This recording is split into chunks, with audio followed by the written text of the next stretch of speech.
ನಮಸ್ಕಾರ. ಯುದ್ಧ ಭೂಮಿಯಲ್ಲಿ ತೋರುವ ಸಾಹಸ, ಶಾಂತಿ ಕಾಲದಲ್ಲಿ ತೋರುವ ಧೈರ್ಯ, ಇವೆರಡನ್ನೂ ಒಂದು ದೇಶ ಹೇಗೆ ಗೌರವಿಸುತ್ತೆ? ಬನ್ನಿ, ಇವತ್ತು ಭಾರತದ ಅತ್ಯುನ್ನತ ಶೌರ್ಯ ಪ್ರಶಸ್ತಿಗಳ ಬಗ್ಗೆ ಮಾತಾಡೋಣ. ಅವುಗಳ ಹಿಂದಿನ ಕಥೆಯೇನು, ಅವುಗಳ ಶ್ರೇಣಿಯೇನು, ಮತ್ತೆ ಅವುಗಳ ಮಹತ್ವವಾದರೂ ಏನು, ಎಲ್ಲವನ್ನೂ ನೋಡೋಣ. ಪ್ರತಿಯೊಂದು ದೇಶಕ್ಕೂ ತನ್ನ ವೀರರನ್ನ ಗೌರವಿಸೋಕೆ ಒಂದು ರೀತಿ ಇರುತ್ತೆ. ಭಾರತದಲ್ಲಿ ಇದಕ್ಕಾಗಿ ಒಂದು ತುಂಬಾನೇ ವ್ಯವಸ್ಥಿತವಾದ ಪದ್ಧತಿ ಇದೆ. ಇದು ಬರೀ ಪದಕಗಳನ್ನು ಕೊಡೋದು ಮಾತ್ರ ಅಲ್ಲ, ಬದಲಿಗೆ ದೇಶಕ್ಕಾಗಿ ಎಲ್ಲವನ್ನೂ ತ್ಯಾಗ ಮಾಡಿದವರಿಗೆ ದೇಶ ಸಲ್ಲಿಸುವ ಒಂದು ಕೃತಜ್ಞತೆಯ ರೂಪ. ಹಾಗಾದ್ರೆ ಹೀರೋ ಆಗೋಕೆ ಏನೆಲ್ಲ ಬೇಕು? ಅಸಾಧಾರಣ ಧೈರ್ಯ, ನಿಸ್ವಾರ್ಥ ತ್ಯಾಗ, ಮತ್ತೆ ಕರ್ತವ್ಯದ ಬಗ್ಗೆ ಅಚಲವಾದ ನಿಷ್ಠೆ, ಇದೆಲ್ಲವೂ ನಾವು ಕಥೆಗಳಲ್ಲಿ ಕೇಳ್ತೀವಿ. ಆದ್ರೆ ಈ ಗುಣಗಳನ್ನೆಲ್ಲ ಒಂದು ದೇಶ ಗುರುತಿಸಿ ಗೌರವಿಸೋದು ಹೇಗೆ? ಅದಕ್ಕೊಂದು ದಾರಿ ಇದೆ. ಆ ದಾರಿನೇ ಈ ಶೌರ್ಯ ಪ್ರಶಸ್ತಿಗಳು. ಅಂದಾಗೆ ಇವು ಬರೀ ಮೆಡಲ್ಗಳಲ್ಲ, ನಮ್ಮ ಸಶಸ್ತ್ರ ಪಡೆಗಳ ಸಿಬ್ಬಂದಿ ತೋರಿದ ಧೈರ್ಯ ತ್ಯಾಗಕ್ಕೆ ದೇಶ ಕೊಡುವ ಅತಿ ದೊಡ್ಡ ಗೌರವದ ಸಂಕೇತಗಳು. ಸರಿ, ಸ್ವಲ್ಪ ಇದರ ಇತಿಹಾಸ ನೋಡೋಣ ಬನ್ನಿ. ಈ ಪ್ರಶಸ್ತಿಗಳು ಶುರುವಾಗಿದ್ದೇ ನಮಗೆ ಸ್ವಾತಂತ್ರ್ಯ ಸಿಕ್ಮೇಲೆ.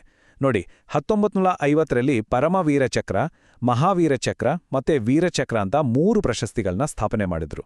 ಆಮೇಲೆ 1952ರಲ್ಲಿ ಅಶೋಕ ಚಕ್ರದಲ್ಲಿ 3 ಕ್ಲಾಸ್ ಬಂತು. ಮುಂದೆ 1967ರಲ್ಲಿ ಅದಕ್ಕೆ ಇವತ್ತು ನಾವು ಕರೆಯೋ ಅಶೋಕ ಚಕ್ರ, ಕೀರ್ತಿ ಚಕ್ರ, ಶೌರ್ಯ ಚಕ್ರ ಅಂತ ಹೊಸ ಹೆಸರು ಬಂತು. ಈ ಪ್ರಶಸ್ತಿಗಳ ಸಿಸ್ಟಮ್ನಲ್ಲಿ ಒಂದು ತುಂಬಾನೇ ಮುಖ್ಯವಾದ ವ್ಯತ್ಯಾಸ ಇದೆ. ಅದನ್ನ ಮೊದಲು ಅರ್ಥ ಮಾಡ್ಕೋಬೇಕು. ಅದೇನಂದ್ರೆ, ಇಲ್ಲಿ 2 ಥರದ ಪ್ರಶಸ್ತಿಗಳಿವೆ. ಒಂದು ಯುದ್ಧದ ಸಮಯದಲ್ಲಿ, ಅಂದ್ರೆ ಶತ್ರುಗಳ ಎದುರು ತೋರಿದ ಶೌರ್ಯಕ್ಕೆ. ಇನ್ನೊಂದು ಶಾಂತಿ ಸಮಯದಲ್ಲಿ, ಅಂದ್ರೆ ಯುದ್ಧ ಇಲ್ಲದಿದ್ದಾಗ, ಉದಾಹರಣೆಗೆ ಟೆರರಿಸ್ಟ್ ಆಪರೇಷನ್ಸ್ಗಳಲ್ಲಿ ತೋರಿದ ಧೈರ್ಯಕ್ಕೆ. ಈ 2 ಕ್ಯಾಟಗರಿಗಳು ತುಂಬಾ ಇಂಪಾರ್ಟೆಂಟ್. ಸರಿ, ಹಾಗಾದ್ರೆ ಮೊದಲು ಯುದ್ಧದ ಸಮಯದಲ್ಲಿ ಕೊಡೋ ಪ್ರಶಸ್ತಿಗಳ ಬಗ್ಗೆನೇ ಮಾತಾಡೋಣ. ಇವು ನೇರವಾಗಿ ಯುದ್ಧದಲ್ಲಿ ಶತ್ರುಗಳ ಜೊತೆ ಹೋರಾಡುವಾಗ ತೋರಿದ ಸಾಹಸಕ್ಕೆ ಸಿಗೋ ಗೌರವಗಳು. ಈ ಲಿಸ್ಟ್ನಲ್ಲಿ ಮೊದಲನೆಯದು ಮತ್ತು ಅತಿ ದೊಡ್ಡ ಗೌರವ, ಅದುವೇ ಪರಮವೀರ ಚಕ್ರ. ಇದನ್ನ ಬರೀ ಒಂದು ಪ್ರಶಸ್ತಿ ಅನ್ನೋಕ್ಕಾಗಲ್ಲ. ಇದು ನಮ್ಮ ಸೇನೆಯ ಶೌರ್ಯದ ಒಂದು ಪೀಕ್, ಒಂದು ಸಂಕೇತ.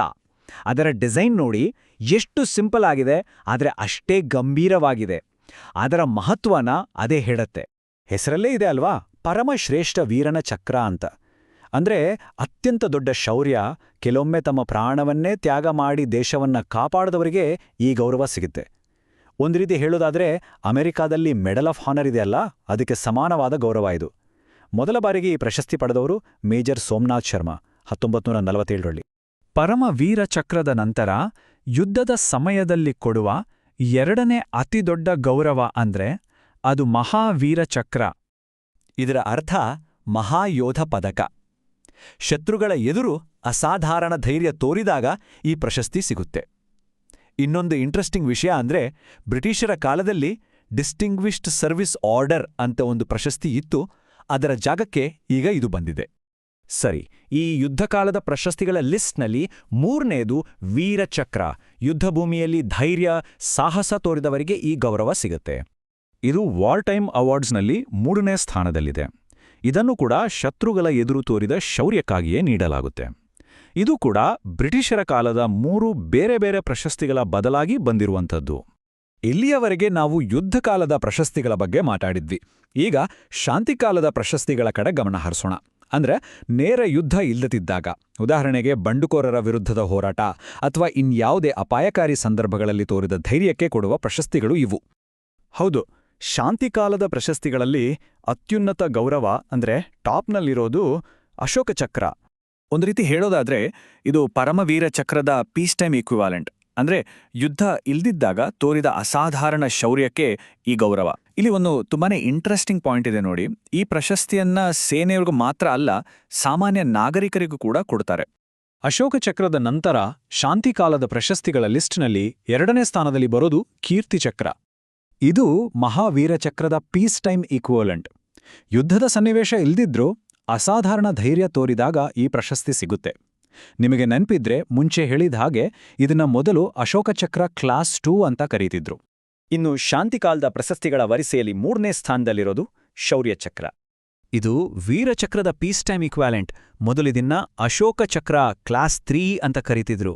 ಶತ್ರುಗಳ ಜೊತೆ ನೇರ ಸಂಘರ್ಷ ಇಲ್ಲದಿದ್ದಾಗ ತೋರಿದ ಶೌರ್ಯಕ್ಕೆ ಈ ಗೌರವ ಸಿಗುತ್ತೆ.